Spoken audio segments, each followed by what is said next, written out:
What's up, everyone? Welcome to our podcast, Weekly Geekly. We're a few days late. I was sick last week, so the recording did not happen. So we decided to go live because there's nothing else going on and talk about the finale for Hawkeye, as well as we're going to talk a little bit about some Spider-Man news, some info on how well that's doing right now in theaters. And then at the end, we're going to talk a little bit about The Matrix. So if you don't want to be spoiled on The Matrix, if you're planning on watching that, it is on HBO Max. Just know that we will be talking about that at the end, but I'll give a heads up for that. If you haven't, I don't know how many people have watched The Matrix. Is it a lot of people that have watched it? I know you haven't seen it yet, Omega, right? Mm-mm. I mean, I was about to until I heard the reviews, and I was like, you know what? I'm good. Yeah, so just be aware that we will be talking about that. Thank everybody for showing up. I hope everybody had a happy and safe holiday. We are rescheduling because, like I said, I was sick over the full week, so we weren't able to have any guest over. So we will be doing that probably in the next weekend or something like that. So there we go. Which means I have a bunch of gifts here for Cyber, who was not able to show up. So, and Omega, I'll get you. The gift is we allow him on the show. Yeah. So, Gamer Man here with a $5 super chat. Do you think that Multiverse of Madness should do more nostalgia multiverse stuff or wait for a bit? From the looks of what I've seen in the trailer, I don't get the idea from it that it's going to be like nostalgic. I think it's going to add some new characters and stuff. But I mean, yeah, Wanda's in the trailer, so everybody knows that she's going to be in the movie. But that's been something we've known for 2 years now. So I don't think that's a big surprise. Other than that, I don't know if there's any other nostalgia berries that I saw in the trailer. Are you guys expecting any other nostalgia from? I think people were saying in the trailer when it was doing the Marvel sequence, it was showing the same Marvel sequences from the X-Men and Fantastic Four films from back in the day. Wait, in the trailer? Mm-hmm. Did you see that? Did you go back and watch to see if it did that? What? when it's showing Marvel, like when it shows the Marvel thing, right? People were saying that it showed the same one that it did back in the day for X-Men and for Fantastic Four, those movies. I myself didn't see this, but on Twitter it was everywhere. So that's interesting. Yeah. Okay, well, I don't want to pull it up because I know it'll get a copyright hit on my video. Yeah. Just that's people were showing like in the Marvel word, like sections of it were from those. Somebody says it glitches like between the new and the old intros, and it's showing the ones from the X-Men films and the Fantastic Four films. But Marvel loves to do that. Oh yeah, no, I'm just telling you. I'm just telling you, as terms of nostalgia, it was there. Whether or not it has anything to do with the film. Yeah. By the way, I saw some comments about like not letting reviews, dissuade you from watching something. That's up to the person. Like if Omega doesn't want to waste his time because he trusts the people that review it, then that's entirely up to him. I totally get that. That's a totally valid argument. It's just I don't really have a lot of because there's just other stuff I want to do. So I was kind of like, do I really want to sit here? I don't know. I might still watch it anyway if I having nothing to do. So yeah, exactly. But you don't care about getting spoiled though. That's the thing. Oh no, right? Absolutely not. So here's the way I've always said this. So I said this about Spider-Man. I said it about Justice League. I've said it about every movie. I don't mind if you want to take my opinion in consideration or any of our opinions in consideration. But if you really want to see something, don't let someone convince you not to see it. Like that's just the way it is. If you're on the fence about something, I feel like that's fair to go. Yeah. If you watch something, you like it, and somebody else doesn't, then you just know that you obviously the tastes there are different. But obviously judge it for yourself. But if you know that you like something very close or similar to how someone else likes it, and they tell you they didn't, then you could probably skip it or watch it at a later date. Or if they tell you to watch it. Go watch it. Yeah, I feel like that's fair. It's just that I saw like my brother was telling me it wasn't great. These two guys were telling me it wasn't great, and several others was like, no, I think I'll still probably see it. It just might not be soon. Right. So we've got a couple comments here, like John Snow Rules says, what Tom is doing by saying he's done after No Way Home is a Hollywood marketing tactic to ask for more money. It's a rumor for now, though, until it's proved. That's not even what I appreciate your comment, but that's not even, we weren't even going to really discuss that. It makes sense though, if he wants time off because he's been working a lot. I mean, when you're part of the Marvel marketing machine, it is your job 24 hours a day, every day, every year. Even when you're not filming, you have an NDA, so you can't even like talk about the work you're doing. So I get it. I mean, could you imagine how bad it's been for like some of the other actors over the years, especially someone like Robert Downey Jr., who was doing it for the entire time. So, Yeah. Yeah, what's it? The guy who plays Bruce Banner, his name escapes me at the moment. Mark Didn't he Ruffalo. Mark Ruffalo? Didn't he like blurt out some sort of spoiler? He's like, "Oh yeah, everyone dies." And he was like, "Dude, shut up." No, he's notorious for that. I'm sure a lot of it is planted. Yeah. But he actually went into I think it was Ragnarok with his phone on Facebook Live. Yeah. And it ended up on Instagram. Remember that? No, it was Instagram. It was Instagram. He was on Instagram. And it was like, dude, your phone is fucking on. Yeah. So, I mean, that guy needs to be under lock and key for anything that. This is Hawkeye, right? Yeah, look at that. Right? Edgy background. So real quick, the first 2 seasons of Arrow poops on Hawkeye. Ooh, okay. That might be edgier than just having. I know, right? Background. There we go. All right. So the first thing I want to talk about is related to Spider-Man. So I did, Cyber suggested we do this. I'm going to throw out like a general spoiler warning just in case. This is going to be spoiler for some people. We're going to talk about some comments that have been made by some like less than trustworthy sites on the internet. So just so you know, this may or may not be true. But this is something that Cyber, he made a comment about it after we saw the movie. And I've actually seen other people online talking about it. And so just general spoilers for Spider-Man No Way Home. Just there you go. So the idea now is that we've done the 3 Spider-Man movies and Tom has appeared in a few of the other like Marvel movies. So there's like, he's been kind of pretty much intertwined in the MCU since he was introduced, because he was introduced in Civil War. So he's been he's been connected to the MCU as Spider-Man since day one. Yeah. So at the end of the movie, without spoiling any of the stuff that happens in the movie, he's the friendly neighborhood Spider-Man. That's what his character is now moving forward based on how the movie ends, without too much detail. So Cyber's theory was that this was the MCU's way of sort of and you correct me if I'm wrong here, but this is their way of getting rid of the MCU Spider-Man so that Sony can just have him and use him however they want. Because that's what I said on the Weekly Geekly. As you guys know, in No Way Home, the big dilemma is using a spell to make people forget who he is. And that's what Cyber's, that's what his theory was about that. So do you disagree? So what do you think, Omega? Yeah. I don't know. It's just they're leaving it open in case if they want to keep, do an MCU movie, or maybe if they want to throw them in, with say the Venom verse or whatever the heck this called. I think, or it could be neither of it. It could just be that they're just, have him as a friendly neighborhood Spider-Man, just having like lower level threats get thrown out. So then he wouldn't really have anything to do with the MCU. So you're agreeing. I say cool. Let's move on. God damn it. Let's move on. So let's move on. I was actually getting to the article. I hadn't actually got to the articles yet, but the articles are basically saying that Tom Holland will continue as Spider-Man for Sony as the non-MCU Spider-Man. Now, the only real argument I have with that is, from what Cyber is saying, I don't disagree that they wouldn't be able to do Spider-Man movies without connecting him to the MCU. I get it. They totally could. I mean, you could make him street level Spider-Man and not connect him to anything. Never have him join the Avengers again. Because, in reality, Spider-Man in the comics never wanted to be part of a team. Spider-Man spent most of his time like arguing against being part of a team, right? So having him as the Avengers was great marketing for the MCU. But ultimately, if we're talking about the character from the comics, he doesn't have to be part of some superhero team. That's not really what he does. He is Spider-Man. He's kind of a solo character.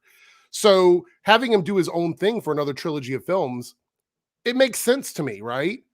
But the clickbaitness of saying that he's not the MCU Spider-Man is what the problem that I have. Because whether he actually appears in another movie, he is still the MCU Spider-Man. Yeah, absolutely. They're not going to do another Spider-Man in the MCU. I agree with that 100%. So unless they do Miles. Right. But what I mean, like, is that he may not show up in another movie with like Doctor Strange or some other character, but he would still be the MCU Spider-Man. Yeah.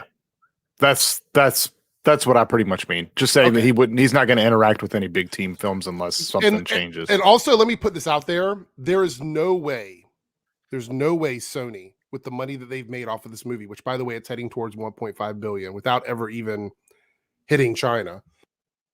Excuse me.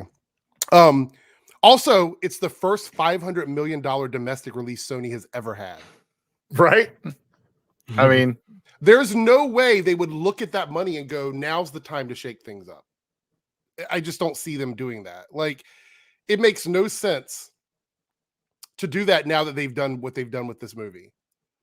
So I feel like if they want to use Spider-Man and not connect him to the rest of the MCU in a bigger way, that makes sense to me. But saying he's not the MCU Spider-Man does not. Thoughts? Right. No, that's I'm saying they're writing him out of the MCU in terms of all of his stories. They're not going to have cameos. There's no reason to, because they don't, you know what I mean? So he's just not going to be in those films until way later. If at all. Like a huge universe, because they can't resolve what happened in this movie until the next one, and there's not even, it's just being on the written phase right now. They still have all the other MCU films to go through before they can resolve what happened in this one. So I don't think we see him interact with any of that stuff for a long time, if at all. Right. So the other thing is Anthony Belcher here with the $2 super chat. Thank you, Anthony. Goes, same Kingpin, he was blip. So we're going to talk about Kingpin in a second. You all know he appeared in the Hawkeye finale. That's not a spoiler. It's the picture was in the last episode. So yeah. So we'll talk about that when we get to it. Thank you for the super chat, though. This is definitely going to be a topic. Trust me. We're going to get to that. Excuse me. But he will always be the MCU Spider-Man, whether they use him in the MCU or not. Again, like he will be, and like Cyber says, if they want to introduce Miles, they can. But Sony also has Miles, and they love the animated universe. I do too. So yeah.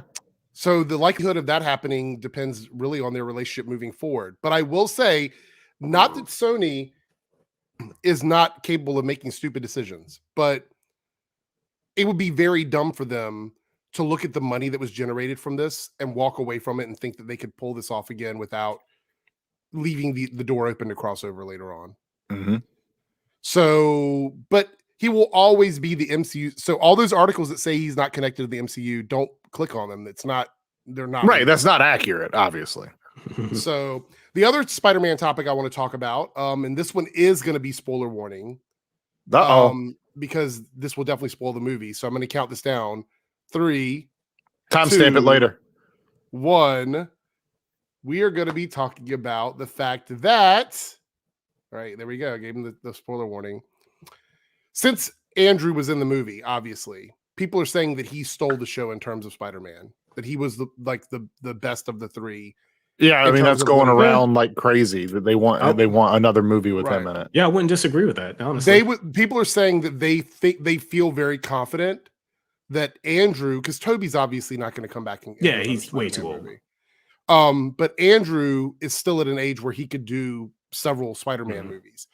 People are saying that they want to see him face off against Venom because to them that those two worlds seem the most similar out of the ones that could connect it to Venom's world, his version of Spider-Man.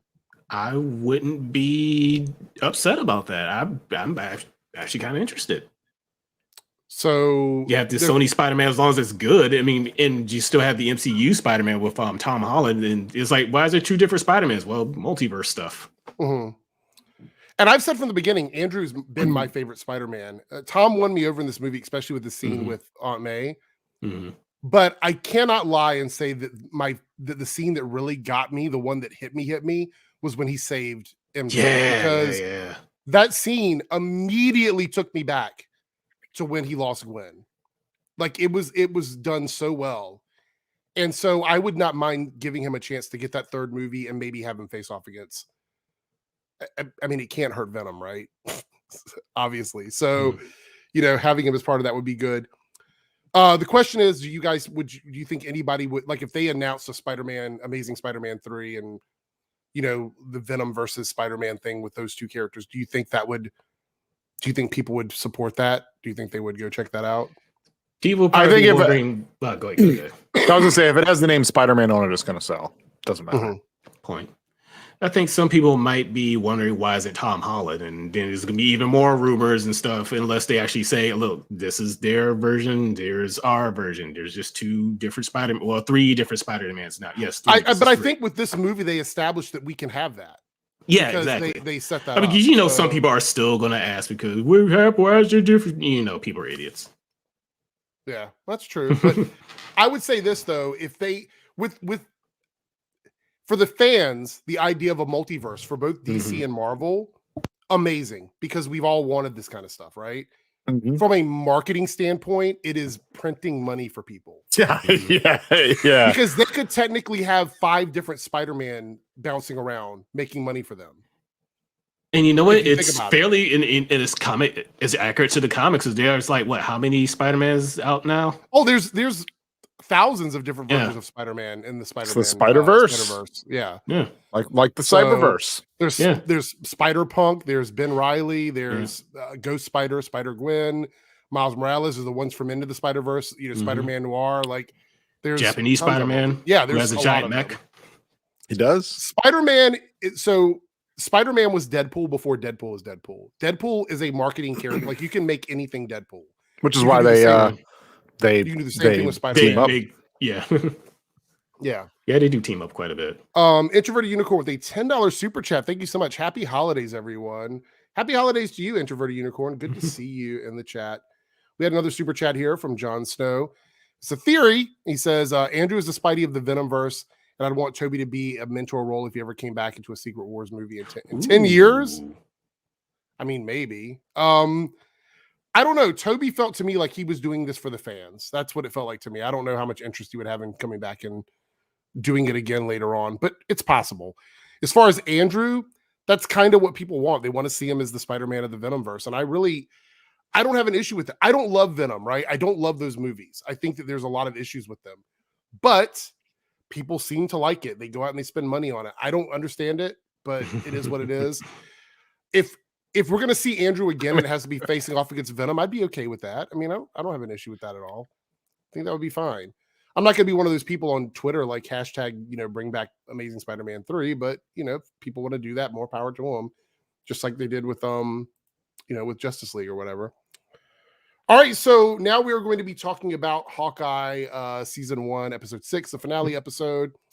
So if you guys are ready, this is gonna be spoilers as well, but I feel like this is less of a problem. I mean, I feel like everybody's watched this already. I can't imagine, if you've been watching Hawkeye that you've waited to watch the finale. I just don't know. All right. Lone Wolf says here he's got a chat, or okay. It's not a super chat, it's a members chat. He goes, his ranking for worst to best episodes in Hawkeye: 2, 1, 6, 4, 5, 3. Which way is that though? I'm guessing it's best to worst, right? Or no, he says worst to best. Oh, worst to best. So honestly, I would agree because I really did like that third episode. Yeah, I did like the third episode. Because that's when things really started to kick off. The fifth episode, that was amazing, but then the sixth episode. That's not a bad list, actually. Fairly decent list. Jon Snow here says best finale for Disney Plus in terms of Marvel. I liked Loki's finale. Yeah, I really did. I really liked Loki's and finale. I know it wasn't the best show, but I think that What If had a really strong finale as well with the Ultron storyline. After that, it just kind of is a toss-up for me. I don't really have. I mean, I guess Falcon and Winter Soldier was pretty good. It's really difficult because I'm thinking about all the finales now, and a lot of them kind of left off, not let's say a cliffhanger, just left them open, which kind of just it's a little unsatisfying to me. It's like the closure is not really concrete. I'll actually say for me, Loki was so much better than all the other ones that for me, that's easily number one. Yeah, it was still left everything open, but the conclusion of that series was like, this is where things stop, and here's where things are going to continue. But you know what? I also really liked What If, and I think for me, the reason why is because those two things actually affected the world in a big way. Yeah, the entire series. Yeah. What about you, Cyber? What would you say your favorite finale is for Disney Plus? I mean, probably Loki. I mean, Winter Soldiers was powerful. I would say Loki and What If. I mean, I kind of agree so far. Yeah. I mean, and then for me, that's what I said. It kind of goes to Falcon and Winter Soldier, and then it sort of just becomes a toss after that. You know, nothing wrong with this finale. We're going to get into that though. Really? Nothing wrong with it? Yeah. Really? Well, you know, I had some issues. So here's the thing. I actually liked this one, but Cyber, like he's telling me how much he absolutely hated it and says it needs to be I canceled. hate it. He hated it. All right, we were talking before he hated it. I'm kind of in the middle. All right. So the big thing is we find out that it was Kate Bishop's father who had dealings with Kingpin, and then it kind of left her mother with like holding the bag on all of the stuff that had been built up over the years. Yeah. Apparently, it was a very complicated deal, and she had been kind of dealing with it behind the scenes, and feels like everything she did was justified. And we see that by the end of the episode, she's still trying to make excuses for all of the awful things that she's done. Maybe, I mean, here's the thing: we watch Daredevil, we watch Luke Cage, we watch all these street level shows. It is a different world than the stuff that happens in the movies because you get to see the inner workings of a lot of these things, like with the hand organization, with Kingpin, with all these different characters. Good people sometimes have to do bad things. And I think that was the beauty of the Netflix shows, was that they never shied away from showing the extremes that sometimes you have to go to. Yes, you obviously don't want to turn into a villain, but sometimes choices are questionable. So the mother in the show, her mother, Eleanor, probably had to make bad decisions. Does that mean she's a villain? Does that mean she's a bad guy? You know, the worst person on the series? She was stuck in a bad situation that she did the best of what she could. So what did you, like, basically her story arc was that she was stuck holding the bag that her husband had with Kingpin. And that was while that was going on. What do you think of her character overall in this finale of Eleanor? Did you think her storyline was good? Did you think that it lived up to everything that it was like setting up in the beginning? Do you think this season was too short to ever really give her anything? Like, yeah, that's my standing on it. It was just too short to really build up anything. It's like I said before, she was like just stuck in a bad situation and did the best of what she could. And I thought that could have been drawn out, like either make her, you know, like either like what's the word I'm looking for? Like kind of just pine over, you know, just making this one decision she really doesn't want to do, but she does it anyway. Or some scenes like that just weren't there. That's what I was kind of missing. But I mean, other than that, I thought her storyline was fairly decent enough, but there just wasn't enough there. Yeah. What about you, Cyber? Do you agree with Robert's comment here? What did you think of Eleanor? I think that she was, it was a really interesting way to try and tie her into the role, because we all thought that she was the villain, right? Like, or at least I did, right? Like, I mean, we knew Kingpin was and you know, supposedly rumored, but I knew that she had framed Jack, and up until like, you know, the whole Kingpin thing, I thought that she was always shady. So to me, this whole thing was just a way to plot twist her into Kingpin, like working for him. And why? I think it was very generic. I didn't like it. And I think that I don't think it's a very good written role for her. I don't know if she's even in the comics. She is in the comics, but I don't think that the story from the show like in the comics, she has ties to other organizations. She is more of a villain character. And I believe, and the chat can correct me, because I know some people did read this run with Kate Bishop, and I have not read the whole thing yet, but I believe she's a vampire in the comics. I'm pretty sure she's a vampire at a certain point. So yeah, it's like I said, there just wasn't enough there to really make me feel any which way for this character. I didn't think she was bad. I didn't think she was great either. Yeah. Cody said she's Madame Mask. Yeah, I couldn't remember her actual code name. So there's that. We have here. Let's talk about this. John Snow with the $2 super chat. Yelena. I'm trying to say it right because everybody keeps getting on me about it. Yelena made the show better. Honestly, she's great. So I've seen so many online petitions, right, for like her like saying she should be in every Marvel series. Yes, she's hilarious. She is great. She's great. She's great. Do you think that because in this episode we get to see her build up to this fight with Clint, where she's like completely convinced, that obviously he did something to her sister Natasha, and Clint pulls her out of it after they fight for a while, which, by the way, was a great fight scene. That is they're great fighting fight. for a while or whatever. And he does the whistle and tells her that, this is what Natasha told me about you and all these things. And so it was a very touching moment between the two of them. And I feel like they wrapped that up in the best way they could.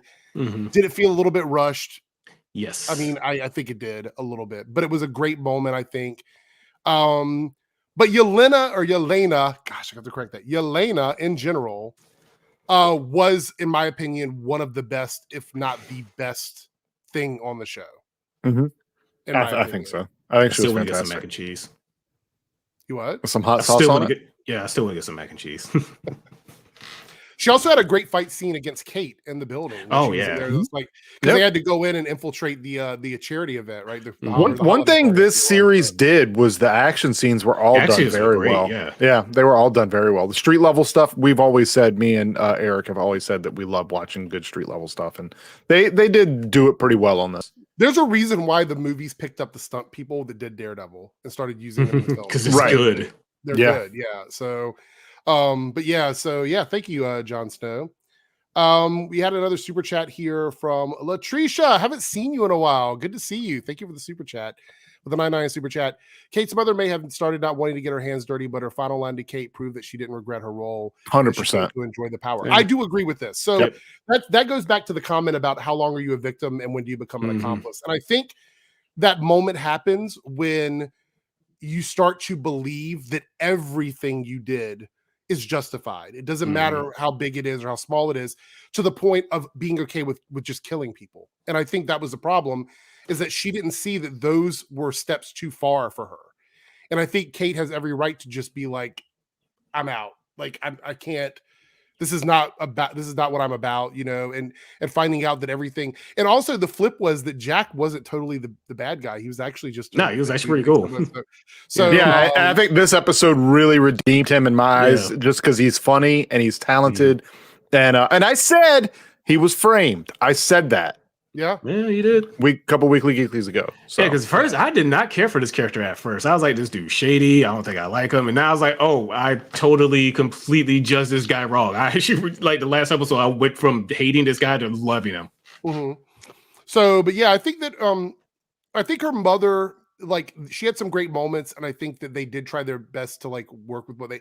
I think the issue I had with this show, and as we talk about it, is. There were a lot of moments early episodes, like maybe episodes 1 and 2, maybe a little bit in 3, that felt like they were trying so hard to establish that Kate and Clint bonding that a lot of the other stories got shuffled away until like episodes 3 and 4. And by then we're almost at the end of the season. Yeah. So I don't know.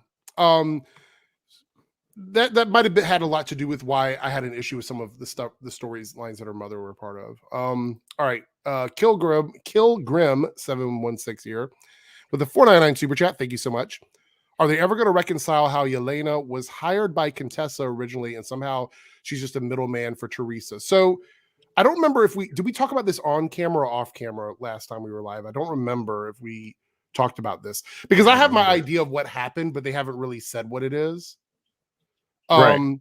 My idea is that is what it is, that her mother wanted a Black Widow to do this job.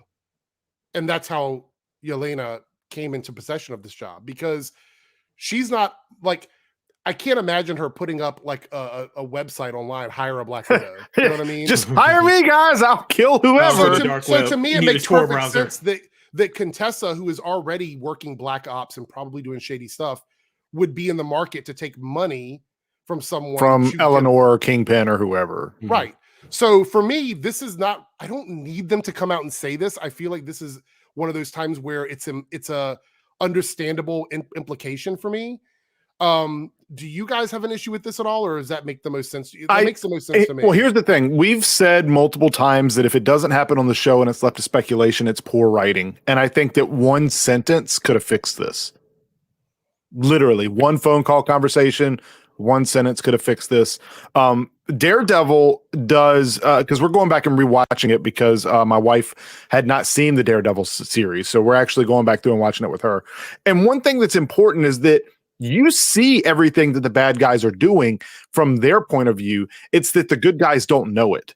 And the problem with the Disney Plus series is that what I'm learning, the more we're watching them, is that they care more about the plot twist, or they care more about the big cameo than they do telling you integral parts of the story. Because we could have seen Kingpin's side of it in those 6 episodes and gotten way more information from them that the heroes didn't need to see, but still informed us. Right. And that's where one sentence could have fixed this. So while we know what happened, or we can theorize, the fact that it wasn't said is a problem, and it does lead to a plot hole until it's corrected. So let me ask you a question. This goes for the chat too, and I'm curious what you guys think about this.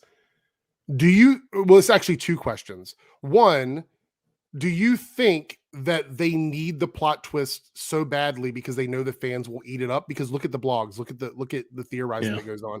Do you think they need that to happen so badly because they do know that the fans like to sit online and theory craft?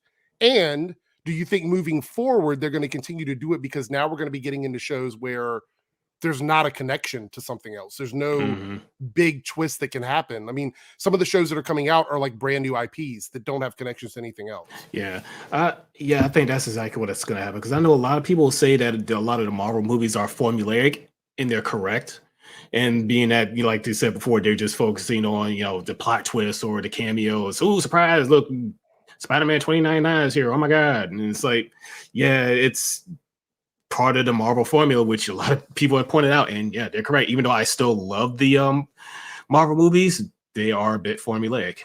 And that's fine. Just when you give us 6 episodes and you're trying to tell a story that literally had multiple dimensions, like not literal dimensions, but multiple branches to this story to try and come to a head, and you leave out like parts that people could really have gained more value growth from these characters just because you didn't want to show Kingpin, was kind of just because you wanted that to be a big reveal at the end. Right. And it's great. They can't, even if they revealed him early, it still could have been a big reveal if they would have done it right. They could have done it right, and then it could have pushed more to say what's happening now. But but I'll be honest, like this particular plot point, because you guys know that I'm a stickler for stuff like this. It just doesn't make sense to me that Yelena would have been freelancing as a hit person. So there had to be a middleman or a middle woman or a middle person. Broker. So for me, it makes sense in that regard. So I don't have too much of an issue with that, but it did lead to these wow moments, like you said, with Kingpin and stuff like that, where, where's the other characters? Also, though, a lot of stuff, like a lot of shows, like we watch, like, and I think we've been spoiled a little bit, like Game of Thrones or The Witcher or all these other shows, they don't ever make you wonder what's happening on the other side of the map, because you're juggling stories and you get to see like this character is over here doing this thing, and then this character is over here doing this thing. This is the type of storytelling that we used to have, where the villain gets hidden until they're the villain, and that's the mystery of it. But in this circumstance, we already know that Kingpin's a villain, so there was no reason to hide him doing villainous stuff, which is why we had the Eleanor storyline that connected to Kingpin, when we didn't even have to know she was connected to Kingpin. They could have shown Kingpin in episode 2 as Vincent D'Onofrio or whatever, and we would have never known that Eleanor was connected to him. So it was a reveal with a connection that was a gotcha moment that didn't really have to be that. It was for fan service to say, look, this person is MCU. Yeah. Which is awesome for the fan in us, but as we're going to get into it, this is why it's also a problem for me. So Jon Snow here says, "What was the butterscotch thing about Jack offered?" I mean, it was from back when they went with. I guess he's talking about in the sense that when he offered it to Kate and not knowing that Kate was there in the apartment. Is that what they? Right? Yeah, it was just butterscotch. It was just his butterscotch. It just was coincidence that she saw it. Yeah, and he was dead. Okay, I mean, so the thing is that's a writing misdirect. Like, I don't think there was any. It was a total misdirect. That's when he gives her the thing. It's like, oh my god, he was there. He knows, when he actually had no clue. That was their one little thing for us to think that Jack was actually a villain. Because if you take that away, there's nothing that ties him. There's no reason. There's nothing that ties him. Right. Yep. So I get why you're curious about it, but I don't think that was the big thing. Let's see. We had a super chat from Mayada. 49 super chat. They need to have more scenes of Kate. Yeah, I agree. Kate, you're so funny. Like, it's just Kate Bishop. Yeah, Kate she makes Bishop a point of saying her full name. Yeah, always funny. Did Kate say something like, "Why do you say my full name every time?" It's because and she explains why. So it's awesome. Why, but it's to let her know that she knows everything about her. Yeah. It's pretty much like saying, "I know you can't hide stuff from me." So here's the thing. Cody says they care more about the hero's perspective versus the villains, except in the Netflix shows. I think the Netflix shows did a good job sometimes of showcasing, especially Purple Man from Jessica Jones. And I don't want to make it sound like the Netflix series is the end all be all of Marvel, because they weren't, but they did it right. I mean, even Agents of S.H.I.E.L.D. did this, where you got to see Grant when he was a villain, like how he, But you know why that works, and this is the reason. And people would call them out on this if they did this every time. But if you have a hero that turns into a villain, that is the best way to establish a love, then a hate twist, and then you feel a redemption to the villain, right? Because the character, you already spent time with them. That's why characters like Ultron were so hard to work, because he's an android. Like, he wasn't a person, so there was nothing to really latch on to, and you didn't really feel that way about him. So when you have a character like Ward who turn tail or whatever, then it works out. So you were pointing at a comment, Omega. Did you want to talk about something? Robert, the Captain America and Bucky movie and new Black Widow and Hawkeye movie. That would be a good idea. I mean, they would work. Yeah. I would actually I believe I would prefer a Hawkeye and Yelena TV show over a movie. I'll be honest with you, the TV shows have spoiled me, guys. I mean, I love the movies because you can't get those big things like you get with Spider-Man and Endgame on a TV budget. But for like origin stories and side stories, I think the TV shows are a better way to go. Yeah, definitely. Only if you have more than 6 episodes. Yeah, the six episodes did not do the series any favors. Even though I did enjoy it, but it's just, they could have just stretched out some things more. But well. I agree. Mayada here with another super chat, 499 super chat. Actually, they take the time to talk about the villains more than the heroes. That's how I see it. Do you mean on the Marvel shows? Are you talking about are you talking about the Disney Plus series or the Netflix shows? I don't know which one which way you're going with that. I don't know. Because in Hawkeye specifically, they didn't spend a lot of time talking about Hawkeye because he's at the end of his career. This is Kate Bishop's origin story, so they didn't spend a lot of time with they spent a lot of time talking about her. But the problem was with Hawkeye is that they spent more time with showing you how those two do and don't work together.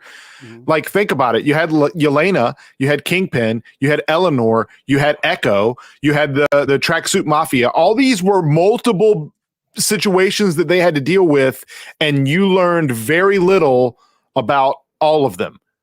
And that's a problem in 6 episodes. You learned a lot about Kate Bishop, but very little about them. It made them insignificant, in my opinion. Here's the other thing. By making Eleanor the actual person that set all this up, it makes you feel like you wasted so much time with her character, because what did all that other stuff matter? Like, even if you go back and you watch it now and you know that she's the villain, none of that was really building up to her being the villain. I don't know.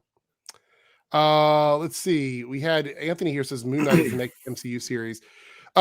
Just quickly, are y'all looking forward to Moon Knight or no? I am. I think it's going to be fresh. It's going to be different. And I didn't read a lot about Moon Knight, so like, it sounds so like weird because I was big into Iron Man and Spider-Man, and like you were big into X-Men. So that world, like I know a lot about those. When they tied in with Avengers and stuff. I don't know anything about a lot of the offshoot characters. I know but that doesn't make them not bad. too much about them. Yeah. I mean, I'm interested to see what they have to offer. So it's. So let's talk here. Lance Geek Information goes, I'm not looking forward to the Echo series. Let's talk a bit about Echo here and the potential for the series. So we had Echo go and speak to Kingpin and basically act like she wanted some time off because she accepted that, there's nothing she can do about what happened with, her father and everything. Obviously it was a fake out. And so Kazi's there, and we find out that she's just planning to ambush Kazi. Now, some people were saying that the convenience of Kazi and her being there at the time in, Times Square or Madison Square Garden, wherever it was. I don't even know where it was in New York. It was one of those two places, but wherever it was with the ice skating ring, she was there. Kazi was there. Echo was there. It was all about the time of the Tracksuit Mafia being there. All of that sort of happened at the same time. They didn't truly believe that, but we did get the moment where Kazi was facing off against her, and it seems like they're establishing that this was Echo's like redemption moment, I guess, where she's not going to work for Kingpin anymore and she doesn't want to be a part of this whole world. And, she's going to honor the traditions of her family and all this other stuff. Do you think that they did a strong enough job of establishing Echo as I need to see this character again based on the series? And I'm curious what the chat thinks. Does the chat feel that way as well? Do you feel like that Echo was a character that feels like she needs to have a full series to wrap up something? I mean, what story is there at this point? I don't know. That's literally what I was getting ready to say. She had her entire arc in this one. So what we're going to see is her building off of this and what happens with, Kingpin moving forward. I get her trying to find her way, but other than like maybe getting tied up with another hero and their villain, I don't know where it's going to go. I think she's an interesting character. I like the character. I like the actress, but I don't know why I need to see more of this character. And that's the fault of Marvel, because I don't, there's no story that I'm like, other than what happens right at the end, which can be summed up in a picture. Like, I think what'll happen is she didn't do the deed and she's going to struggle with that. And that's going to be her series. It's probably going to be 6 episodes. So strap in. Yeah. What about you? Yeah, that's what I'm struggling to find anything. I'm interested to see what they come up with, obviously, but it's just I don't have any real strong feelings towards this character one way or another. She's fine. I mean, I think there's an interesting character in her story. I just don't think that they did a good job of making me go, I can't wait for Echo's first season. I'm curious, but I'm not like, oh my God. Now, we haven't really talked about Kingpin yet. We will get to him. But at the end of the episode, you do see the alleyway where she stops him and he's running away from having his fight with Kate. Which happened in the comics, by the way. Right. You have the gunshot go off and everybody thinks that's the end of Kingpin. I would be very surprised if they brought him back just to kill him off an episode in the same episode. Here's the thing. That exact thing happened in the comics. I don't know if it was Echo that did it. I'm pretty sure it was. That exact scene happened in the comics, and he ended up being blind. He didn't die from it, but he was blind. And then later down the road, someone stabbed him to death. But yeah, so he could be blind the next time we see him. I don't know. That would make it too much like Daredevil for me, I think, for him to be a blind character or whatever, but I don't know. Quinlan with the 4.9 super chat. They don't explain why villains choose that life or what their motivations are. You may get a quick speech and that's it. I would like a small arc in episode. Yeah. So with Eleanor, especially because her explanation is I just did it because I had to. And maybe that is the truth, but it's not very interesting, right? I mean. Yeah, that and Marvel has always had a problem with weak villains. It's like all the heroes are great and amazing. You like to see them kick everybody's ass, but it's like the actual villains, they had like maybe 5 villains who are actually compelling throughout the entirety of the MCU. Well, I think the problem is that, and I've said this before, a villain that is just evil is usually boring because there's no. What's their motivation? They're just evil. Yeah, Like, I don't need to feel a connection to the villain. Like, I don't necessarily need to know why they want to watch the world burn, but while they're watching it burn, I need to know why those decisions are made in order to determine how, like it's character growth, right? You need to, like, you want to feel the anger or the sadness. You want to feel that with that person so you can connect to them. I don't necessarily need to be like, oh, I understand. So they're not really a villain, because they'll do that with every villain. But I do need to see how they are into the story, other than here's big bad. Oh, big bad, big bad, big bad. Oh, final episode, big bad is worthless. That I don't like. That's not what I like. I was gonna say, I actually kind of like just my mustache twirling Saturday morning cartoon villains that's just evil for the sake of evil, because when it's done right, it's like, oh, I hate this guy. Now here's the thing. I don't have a problem with it if the villain is a mustache twirling villain. Like, yeah, if it's just that, but or they try to, like, just half-ass making them compelling, but it's like, yes, like what a lot of the Marvel villains have been. Yes, this is one of the issues that I think people had with Ultron. Ultron was a villain who had a motivation, but he wasn't human, so you couldn't connect to what he was doing. There was no. He was a machine what's the word I'm looking for? Just completing his programming. Right.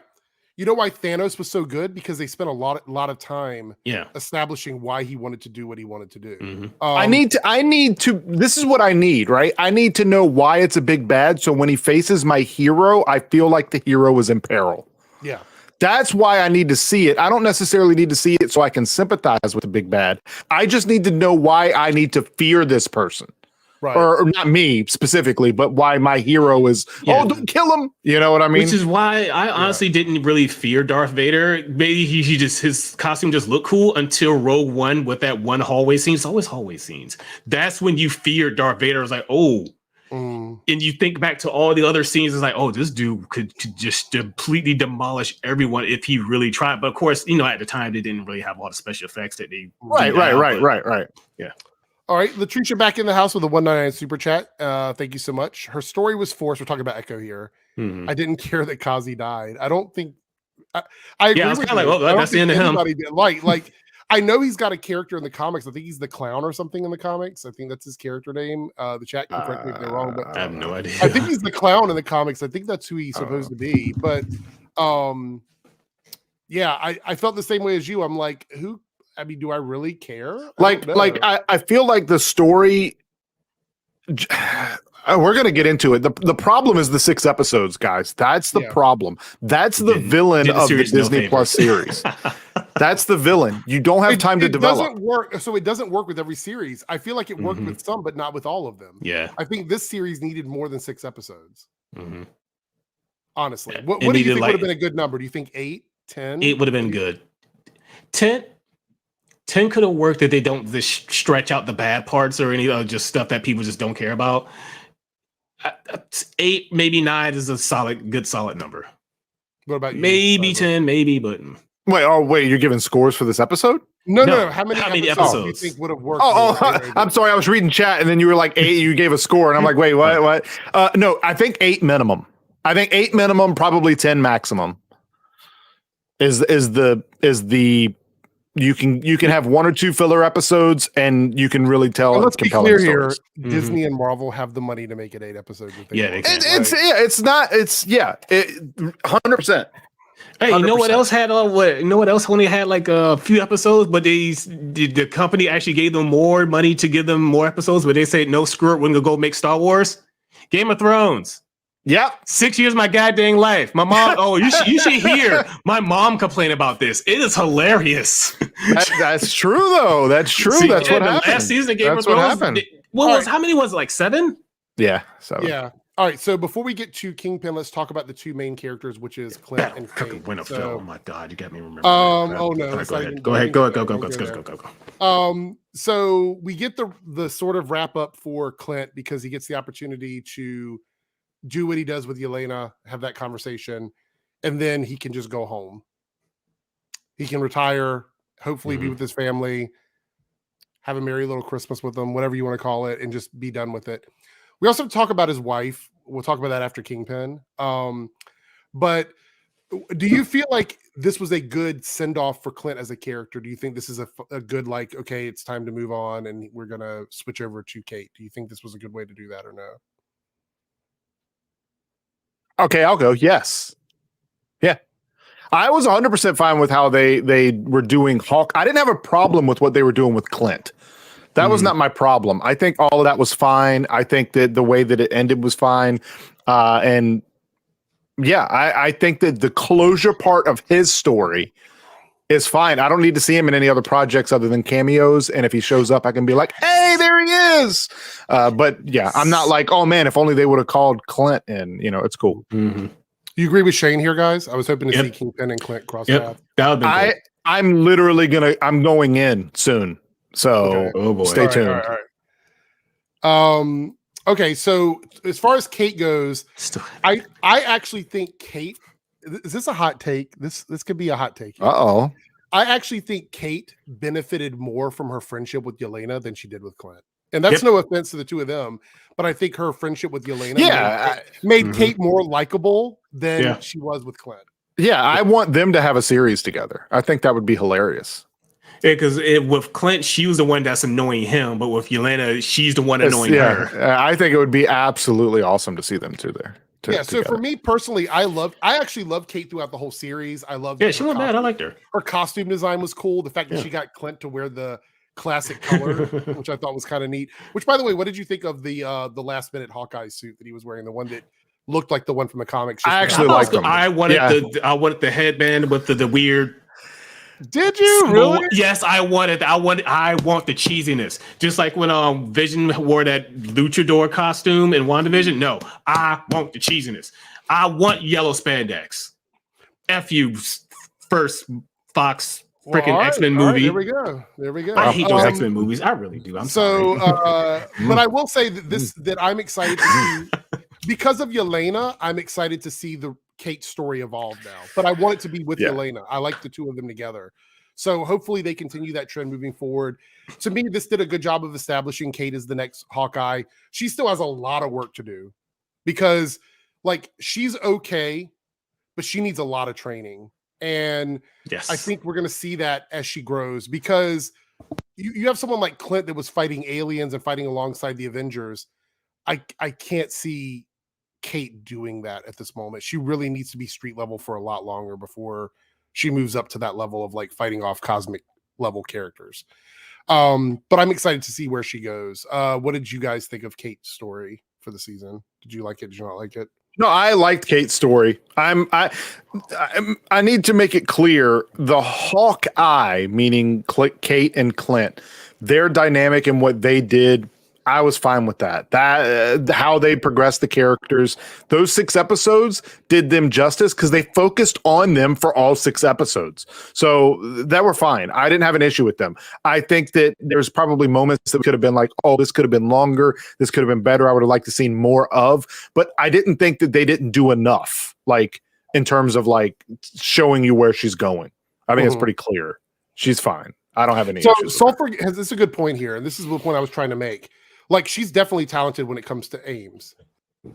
Yeah, like using the bow and arrow and all that stuff. But her combat needs a lot of work. Yeah, and that's she why is I'm not a hoping fighter. Yelena can help her because Yelena could actually train her to fight. Yes, so that would be good. So thank you for that comment there.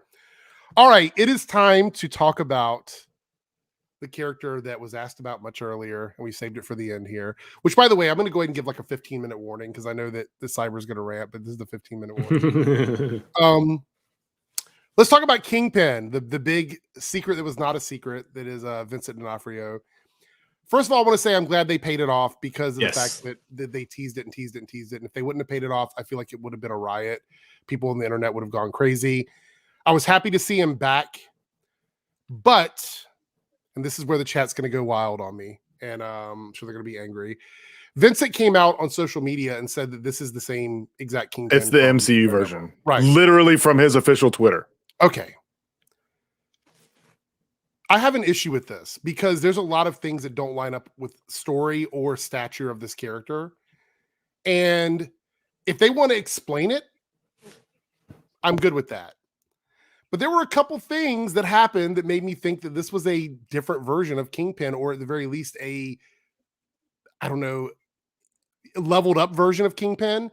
He seemed to be way more powerful than the Kingpin we knew from the Netflix series in more ways than one. Yeah. And it's fine if they want to explain that. Yeah, this one was more comic accurate, and the one in the Netflix series is more a downgraded, well, not necessarily downgraded, down powered, I should say, more street level type character. But yeah, to go from that to this, it was a bit jarring. I still enjoyed to see him there, but yeah, it was a bit jarring. So for me, I don't have an issue if it is the same one. I obviously don't have a problem with that. But my question becomes then: where's Jessica Jones? Where's Iron Fist? Where's Colleen Wing? Where's Luke Cage? Where's Luke Cage? Where are all these other characters that are in Hell's Kitchen? Like it's been a few years, but where are they? Like if you're gonna make him the same one, then you leave that door open for us to wondering where those other characters are. I agree with that, but from the way that it talked with Hawkeye in terms of like when he was Ronin and working for the big guy or whatever, leads me to believe that the stuff has still been going on, just we haven't been seeing it. There's nothing on the news about it. They haven't fought big enough level threats to where it's reached global news. That's fine. That's explainable. Kingpin being stronger, I made a point of saying I wanted to see Daredevil back in the MCU, but in its current street level stage, he couldn't have even fought with Winter Soldier. You know what I mean? Like he would have only been able to do Black Widow or Clint level stuff as awesome as he is. Yeah. Oh, okay. But if they leveled up Kingpin, you have to assume, seeing if the other people from the Daredevil series come over, they also are going to be faster, stronger, better. I would assume that Daredevil is going to be like a super soldier. He'll be more like, or he'll be more like to Spider-Man. I was about to say he would probably be something more swinging, a lot more acrobatics. And I'm on board with this as long as they do that. So making Kingpin stronger is fine. For those who didn't watch the Netflix series, seeing this Kingpin be this strong, then when you see his actual heroes that interact with him, because think about it, this Kingpin is awesome acting, but if Tom Holland's Spider-Man showed up, he has no shot, right? So seeing him stronger makes you understand if they cross paths. Here's the thing, seeing this version of Kingpin, and I'm going to say this version because I'm still under the impression that this is a upgraded version of the other Kingpin, even if it's the same one. He's definitely leveled up, like I said. Oh yeah. This one makes me believe that he could actually fight with Spider-Man. Maybe That's not. what I'm saying. Like he's stronger. Yes, he's a threat. They probably did that for a reason.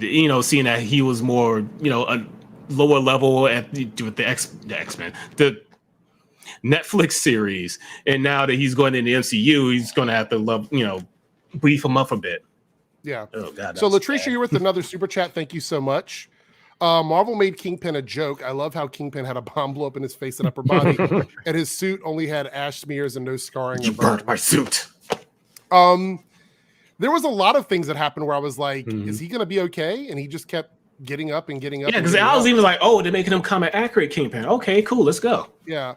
Apparently his clothes are also comic accurate. Blow up. I do remember that he was known for having his like indestructible suits and stuff though. So I mean, I'm not saying that's what happened here, but I'm just saying that I don't know. It's a little confusing, right? I mean, I don't know totally how to feel about it. The dude got hit by a car full speed that literally came out of nowhere that no one heard coming, that was just sitting next to him a second prior. Do I need to keep going? Like, he got hit at like 50 mile an hour and the car was whatever. We can move on. So, I'm going to get into this. Are we ready for even more salt a little bit? So if Ronin has been aware of Kingpin because he was fighting with these tracksuit mafia and all that stuff, wouldn't Ronin also be aware of Daredevil? Unless he was blipped. Yeah, that's what I'm thinking. I'm thinking Daredevil got blipped. Do you think Kingpin got blipped? No, I think that's why he's still in power. Because there's some people that believe he was blipped, which is why when he came back, he doesn't have as much power as he had before. Like in power in the neighborhood, basically. I think that's. Okay. I think that's. I don't know, man. Because the way chat was Kingpin blipped, was Daredevil blipped. Come on, let us know what you think. I'm curious. I don't know, man. I think that the problem is that this what happened in Infinity War will forever taint any stories that go forward, because the question's always going to be, were they or won't they? I'm going to say that Daredevil was blipped. I'm just going to say he was blipped, and that's how the bad guys could continue to run shop. There's no way Kingpin hires Hawkeye to do all this stuff and Daredevil's not involved. There's no way. There's no way. No, because Daredevil would have fought against Ronan. They would have fought 100%. In season 3, he literally tells Kingpin, if you continue to conduct business here, I'm not coming after you. I'm coming after Vanessa. So let me say this. Don't conduct business here anymore. And don't get mad about this if you love Hawkeye, but Daredevil would have taken him to school. Like if he would have fought. Yeah, he would have whooped him, man. He would have whooped him. So Vincent D'Onofrio said on his Twitter, Kingpin was blipped. I didn't see that on his Twitter. Yeah, did he say that? Okay. So I also want to address this, and I'm going to say this with all due respect to the actors. The actors don't write the stories. So when they tell you stuff about characters, that is in the creative process at the time. So if you're an actor and you're on set and they're telling you, the direction they give you is, hey, you're the same Kingpin, just do what you would normally do, what you did on Daredevil. That doesn't necessarily mean that the people in the creative end intend to keep you that way. That's just the direction they gave him here in this moment. So, and not to mention, they could have told him this is what the character would be, and then that's how he acts, only to have a plot twist. Again, they love their plot twists. Twist later to say he wasn't. I maybe he was. That only matters to me when they get to the Daredevil series. Right. So the question I will have, and I'm gonna give you the floor here in a second, so you can say whatever it is you want to say. Is I love Vincent as Kingpin. I'm glad he's back as Kingpin because I like Charlie as Daredevil. Mm-hmm. So I like all of that. Yeah. I have no issue with that whatsoever. My confusion comes in to like, where are we going to see them next? And are they exactly the same versions that we had before? Because I don't think they are, but that's yet to be explained or seen. That look, Blue or Sulfur makes a good point here. If Kingpin was blipped, he couldn't have hired Ronan during the 5 years that everybody was gone. It's not possible. He would have been gone. That's true. So he was not blipped. Doesn't matter what Vincent D'Onofrio says. So either Vincent was told a lie or the person that told him. Yeah, because if Kingpin was blipped, he couldn't have hired Ronan because Ronan was Ronin while the blip happened. So it would make more sense for Daredevil to be blipped. Which is what I've said all along. Yes. So that would make sense. Also, that would mean that Matt came back into the world exactly as he left it. Because remember, he sort of retired being Daredevil because he thought Kingpin was done. So yeah, that makes a lot of sense. So what did you want to say about Kingpin? What was your thought? Do you have so real quick, first of all, the LARPers turning into LARPers was dumb. They're literally law enforcement. They could have put on their freaking law enforcement uniforms and people would have listened to them over LARPing uniforms, which people tend to stay away from. Whatever. Kingpin, to me, if you watch the Netflix series, plays the long game. He makes the point of telling you he plays the long game. He also makes a point of making sure that his hands are not dirty in any way, shape, or form. If this is the MCU version of him, no matter what, he would not have been there in the open, right in the facet to where everyone can see him tear a door off of a car. That's not what he does. This Kingpin hires people to do stuff for him, which is why you have to see him in the background hiring people to do stuff for him. So the problem with this Kingpin is you're led to believe you need to fear this guy, okay? You need to believe that this guy is a threat. Yet when he shows up, he literally does nothing. He gets beat by Kate. No offense to Kate. She should have been able to beat Kingpin, period. Everyone says, oh, well, if he wanted to kill her, he could have. Guess what? Kingpin would have. There's no reason if you watch the Netflix version of him, he wouldn't have just destroyed her. This Kingpin has been marvelized in terms of being family friendly. This Kingpin is not the threat you're led to believe. And if you didn't watch the Netflix series, seeing this Kingpin, you don't think he's a threat. He's literally nothing. And at the end of it, obviously he's not a threat, right? Because so the whole thing that Hawkeye was worried about didn't matter. I would have loved to have seen Kate getting beat up because she's not a hero at this point. She's learning how to be one. And after Hawkeye and Yelena get past their differences, go and fight off Kingpin to save Kate. And then afterwards, they can all go have a Christmas together. Why is that not a story? Why do we have to see Kingpin get destroyed twice? Right?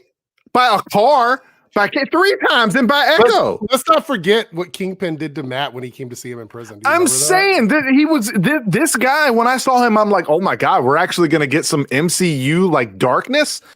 No, he shows up and it like, I had so many issues with him being back because it's not the one that I wanted. And then saying that it is the one that's from there. I'm like, this.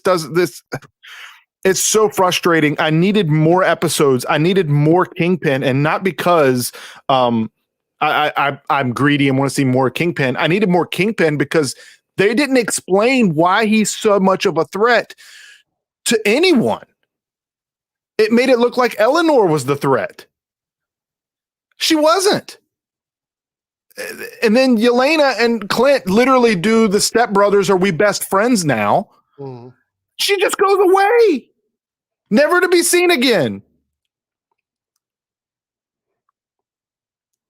There you go. I can't. Everybody said they liked this episode. That's fine. I didn't. I liked the penultimate episode. This was a letdown. This is what Marvel has been doing to us in the Disney Plus series since the beginning. I'm catching on. I'm enjoying what I'm seeing, but their finales and their cameos and their red herrings are all they care about. And it's starting to wear on my nerves, because I want good storytelling that I've got from the Netflix series that I got from Agents of S.H.I.E.L.D., and I'm not getting that, and it's starting to bug me. Should we talk about the post-credit scene? I love the post-credit scene. I get why people are upset because it did absolutely nothing. It made no sense why it was there. It had no need to even be there, but I still loved it. I laughed. I sang along. I enjoyed myself. Yeah, sure, I had a couple shots of this stuff. Yeah, I had a couple shots of this stuff, but dang it, I had fun with it. But it was completely totally useless. Apparently, there was supposed to be another scene that like wraps up what happened to the Tracksuit Mafia after they got shrunk by the Pym arrow or whatever, but that got scrapped apparently. So there's that. The last thing we're going to talk about before we give our scores is the reveal that obviously Clint's wife worked for S.H.I.E.L.D. and potentially was Mockingbird. Right. Which triggers me a little bit because it triggers me too. I love the MCU Mockingbird that we have, and no offense to his wife, but what an unnecessary Easter egg. Absolutely 100% unnecessary. There was no reason to make that a thing. I don't understand why they did either. When I saw it at first, I'm like, so that's why she cared about the watch. So here's my question, and here's why did where anybody else care about the watch. Right? They weren't going for Ronan's sword or his outfit. The Tracksuit Mafia broke into that auction to get the watch, right? Yeah. Why did it matter? It was just an Agents of S.H.I.E.L.D. watch that had Agent 19 on it. That's why I actually thought it was the Stark watch, because that is an actual like. It was in the movies. If a street level person got a repulsor blaster watch, that would be dangerous. The watch that she was getting doesn't do anything as far as we know. So I don't know. I feel like it's a weird Easter egg where I'm like, okay, whatever. We had another question here about the episode before we give our scores, and then we had another super chat that I'm going to answer here in a second. DeAndre here with the $5 super chat. Do you think Kingpin wasn't confirmed for production until late, so the writing was vague for that reason? Possibly. Maybe. Nope. I don't even know if it matters or not, to be honest, but because they didn't focus on the Eleanor. She could have been in talks with somebody and they could have shown that she was the bad guy. They wanted her to have the plot twist with Kingpin. I think that I think they wanted it to be a penultimate reveal because it happened right around the time of Spider-Man, and they wanted those two big reveals to be around the same time. Everything's timed. Exactly. Everything's timed. Everything's timed. Which is exactly why Venom had to come out before Spider-Man. Like everything. Right. Yeah.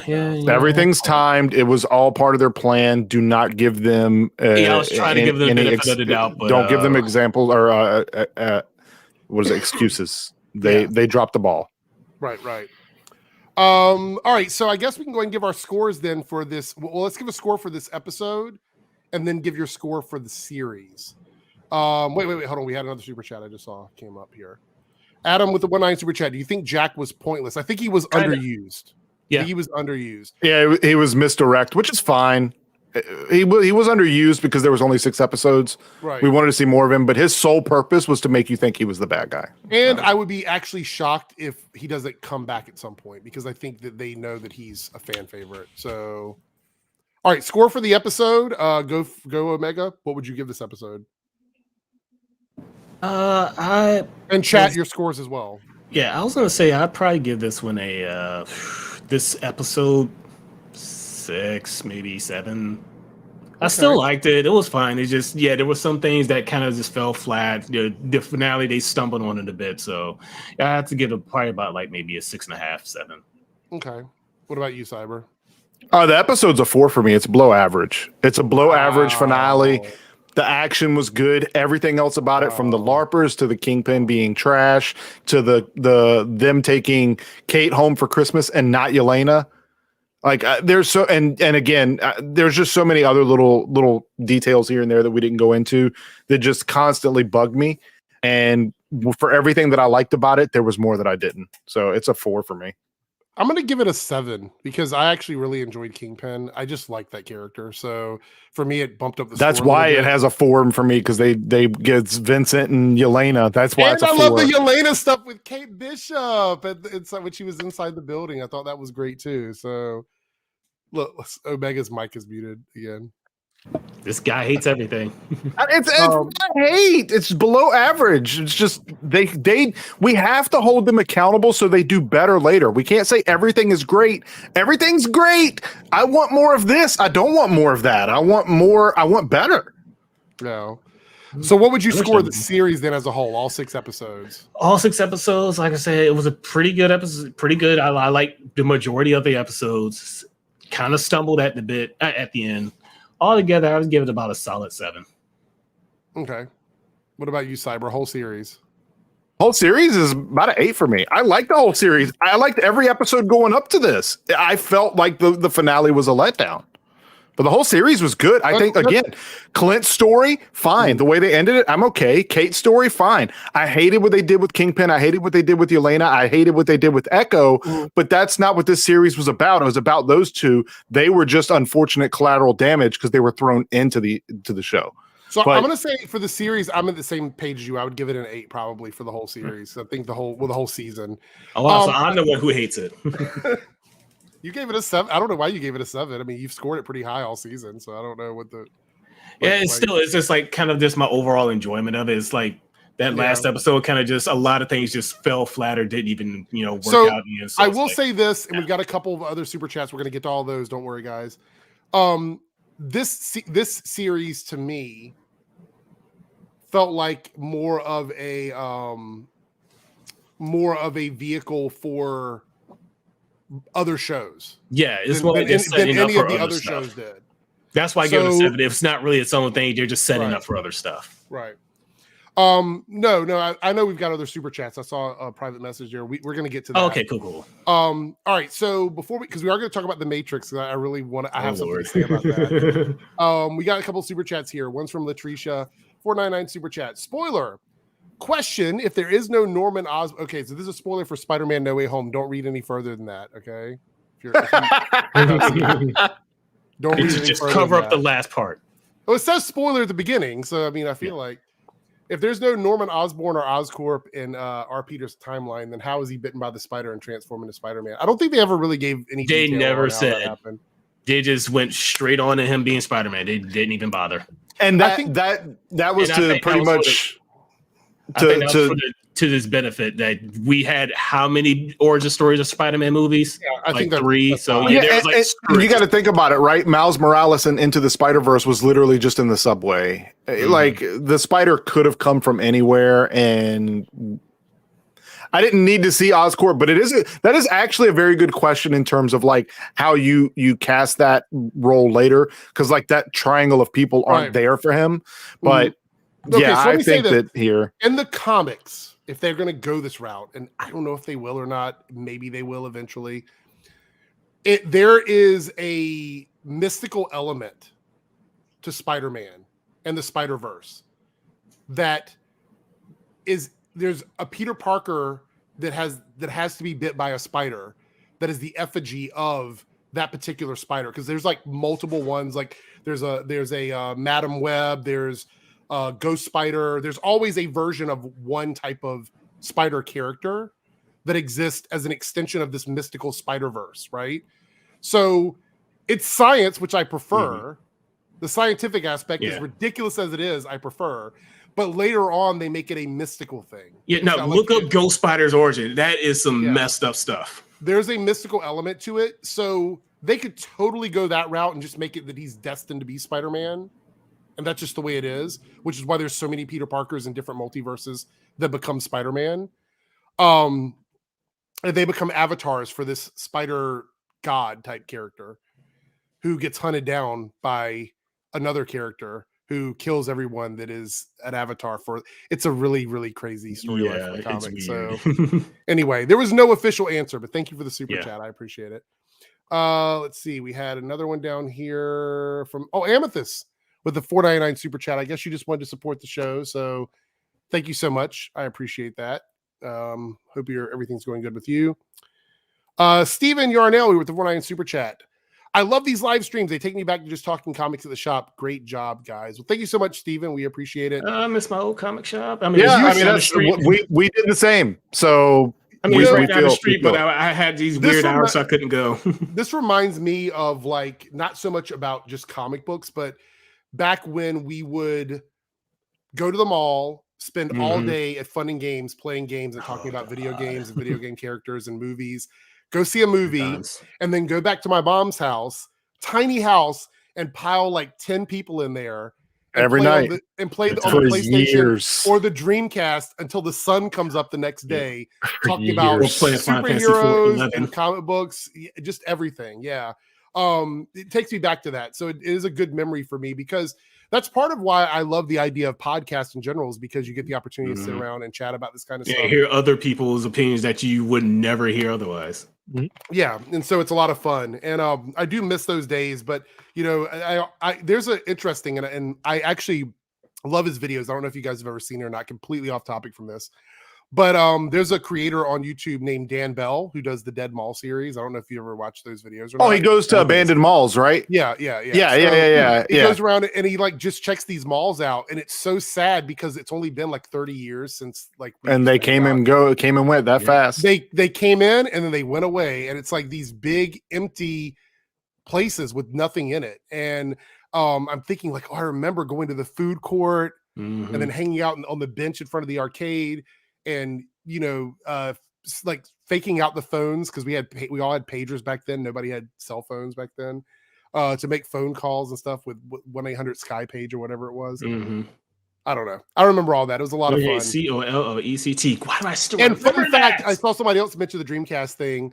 Fun fact that Cyber, I gave him like 2 or 3. He's got like a stack of. I still have my original first one that I bought at launch.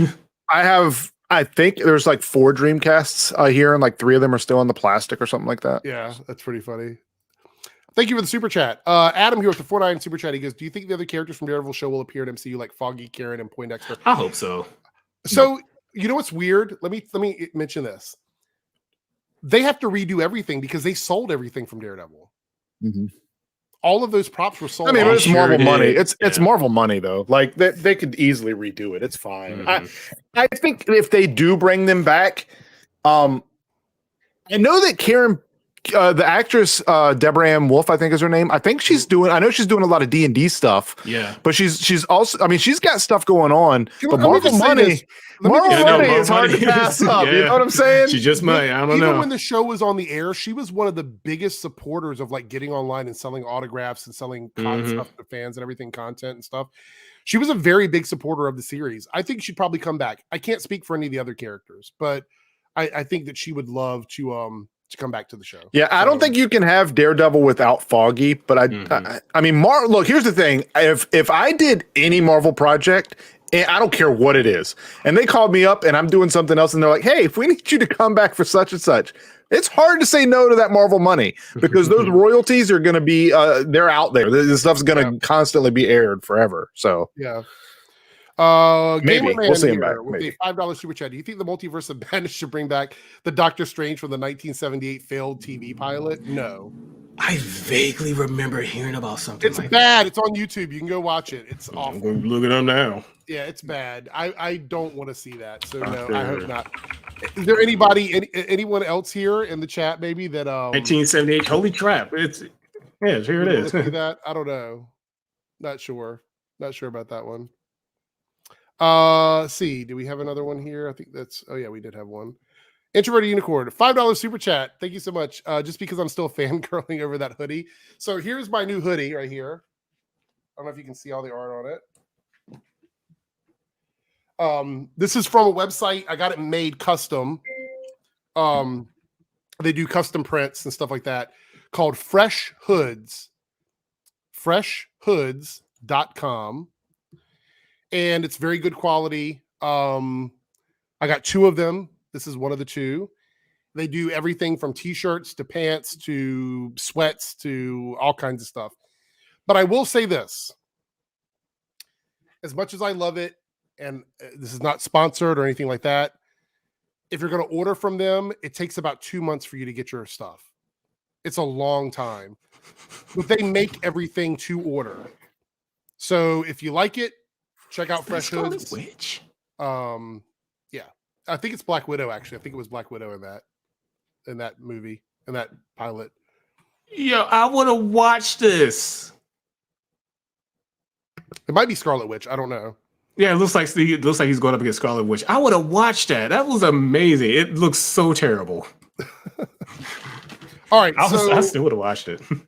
This is where we're going to bridge off quickly because we're already, where are we at in time? Oh gosh, we're way over. Oh yeah, we're a bit off. all right. So we're going to make this quick.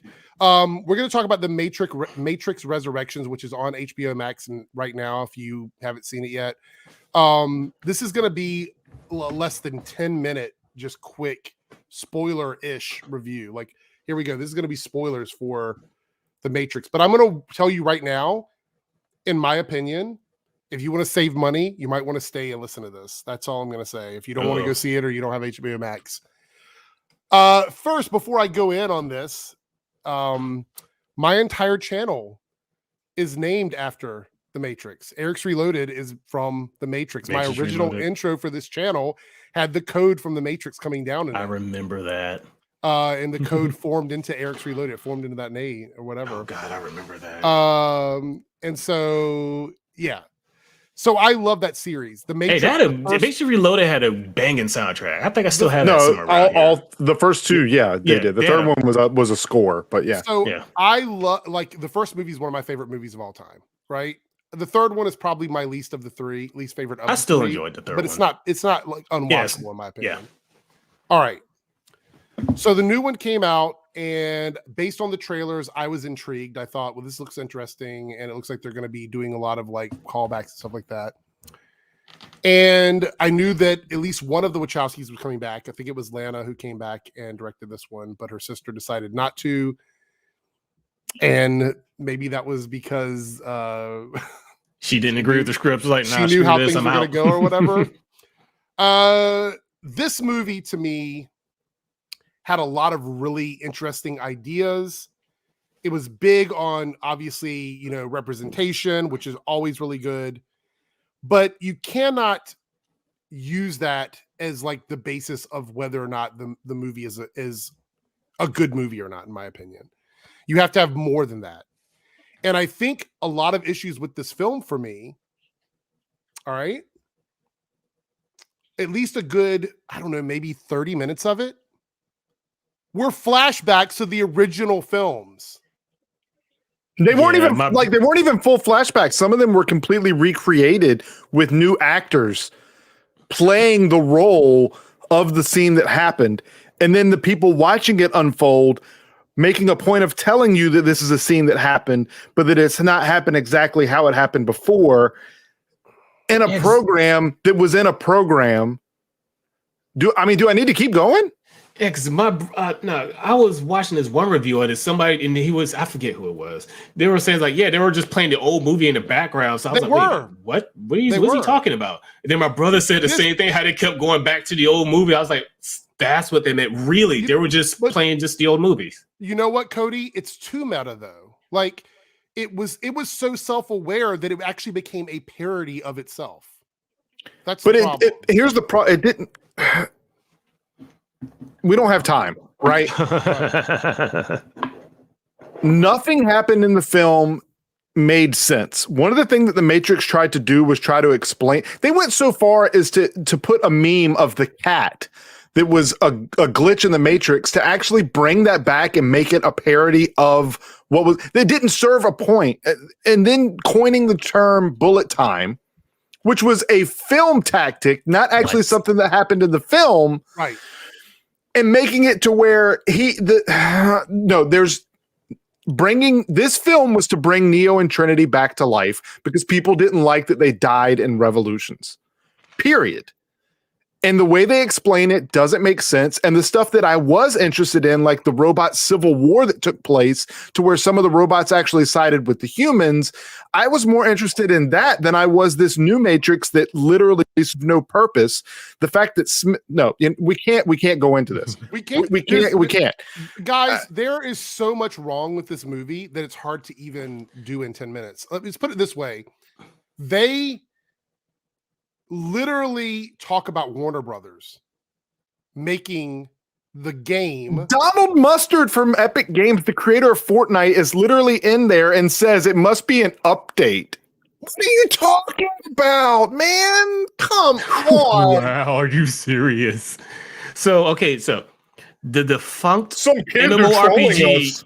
So the defunct MMORPG back in 2006 or so had a better written storyline than this Hollywood production. But here's the thing: that story that was told in the MMO was canon to Matrix.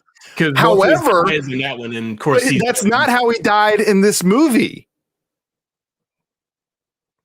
It's whatever. Okay. We're not getting into it. Here's the thing: Morpheus in this movie is a program written by Neo and a fake. It's written by Neo in a matrix within a matrix that they were able to free the mind of, but it didn't free the mind of that Morpheus to bring him out into the matrix. It actually brought him out into the real world. So they brought him out of a program from in a program, and all his goal was Cyber here. You're gonna need some. His sole goal was they already.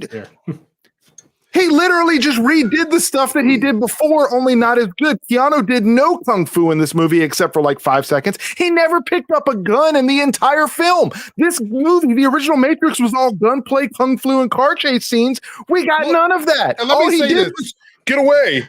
All the get away. So you know what? Oh, get away! And all the channels using the buzzwords like, it's woke or whatever. All those channels, that literally has nothing to do with how bad this movie is.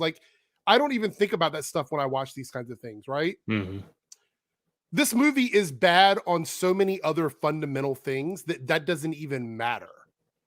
It doesn't matter what their agenda was or what people think they were trying to say. None of that matters because the movie is broken in a way that doesn't even come into play for me. Oh, this sounds like a train wreck. I need to see it now. So let me tell you exactly what's happening. Let me say this what's happening here, right? Neo and Trinity, who died at the end of Resurrection, were brought back to Revolutions. life. Or Revolutions were brought. Everything's an R. Were brought back to life and placed in a tower in the middle of Robot World, right? Guarded while they're placed inside of a new matrix that's designed to be modern. Well, they were reconstructed. Dead human bodies. If they can bring people back to life, then they don't need to construct them. Here's the thing, though. They're inside of this new matrix where apparently Facebook exists, Warner Brothers exists, all these other things exist. Somehow. Don't know. Anyway, they're inside this new matrix. And they're allowing Neo to be a game designer on a game designs the Matrix in the Matrix that's designed on the Matrix. So all of these things that he's designing, like he's creating his own Morpheus and his own Trinity within a computer, like, you know, it's basically, it's their world. How is he getting away with anything? It doesn't make any sense. It gets worse. The agents aren't a threat. They literally shot no one. They had worse aim than stormtroopers. Hang on, Piper. I'll be there in a second. Alexa, stop. So here's the thing, right? Hold on, honey. I got to read about this bad movie. She's awake. She needs some attention. But anyway, the point is, right? The agents are worthless. And if you remember, if you die in the Matrix, you die in real life, right? So what happens when they do the new agents? They call it swarm mode. Swarm mode is turning all the nearby humans into literal zombies, and they were like kamikazing themselves to stop Neo and Trinity. So they literally were okay with killing all their batteries. They're like, you know what? We don't need them. We'll just make more batteries. And they just killed like hundreds and more people. It was so okay. Before you go, let's skip to the end. Basically, the movie is establishing that Neo always becomes Neo when he's with Trinity. So they have to keep the two of them away from each other, right? So they decide it's within their best interest to put them 10 feet apart in the same Matrix. How come you just where they go to not have one single day? Okay, if you need the one because he's the one that solves the problem in the Matrix, just put him in there. Keep Trinity far the F away. Just have two Matrixes and have her in one and him in the other. And or just don't make Trinity. Because here's the thing, Smith was there, right? He was the original counterpart to Neo. And for some reason, bullet time doesn't stop him. He can go do whatever he wants. He was more free than the two people that were supposedly the ones. This film is so bad on so many levels. If you're in the first 26 minutes of this film, I wanted to fast forward past it to see what happened. And then they got to the point where they're like, oh, this happens. And I'm like, oh, this is kind of cool. Then it goes being bad again, and they don't explain it. The movie let's not even talk about the wasted Niobe. Let's not talk about Jada and how she was wasted in this movie. Because that's bad too. She was like a bad guy. Not only that, but it was bad. Makeup was bad. Story was bad, right? So my thing is, it's not all awful. Let me say, I like the idea of being able to rescue programs and make them into nanite type beings. I thought that was kind of cool. I also thought it was cool that the robots were helping them a little bit. I thought that was neat as well. But outside of, and Bugs, I think Bugs was an interesting character. But, you know, I feel bad for Jessica who took that role when she was offered the role. It's like, I'm about to be in the Matrix. Oh, wow, this movie sucks. Sister, she was going to get the opportunity to play Shang-Chi's sister in Shang-Chi, and she took this movie instead. Oh, man. Oh, God. RIP. All right. Yeah, I mean, if I were put in her shoes and I was this Marvel movie over The Matrix, the fourth Matrix, I would have done the same thing. There's no excuse for this film. It didn't need to be made. Yeah.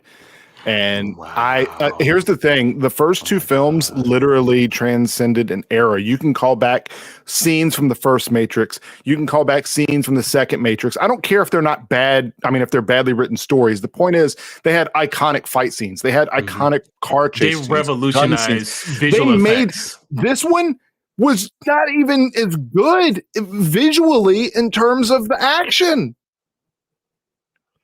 And it's a movie that came out decades later than the other one. So here's the deal. And I know a lot of people, there's a lot of people that want to say, oh, agenda this, agenda that, blah, blah, blah with the movie. I have no issues with any of that stuff within the story. My issue with this film is it's just flawed on every other way, right? So there we go. So yes, somebody asked about Ghost Rider. We don't have time to talk about that, unfortunately. But I would love to see Ghost Rider come back. I've said that tons of times, but I don't know if that's ever going to happen or not. Gabriel Luna was great in that role, so I'd love to see him come back. No, I want Nick Cage. As far do you really?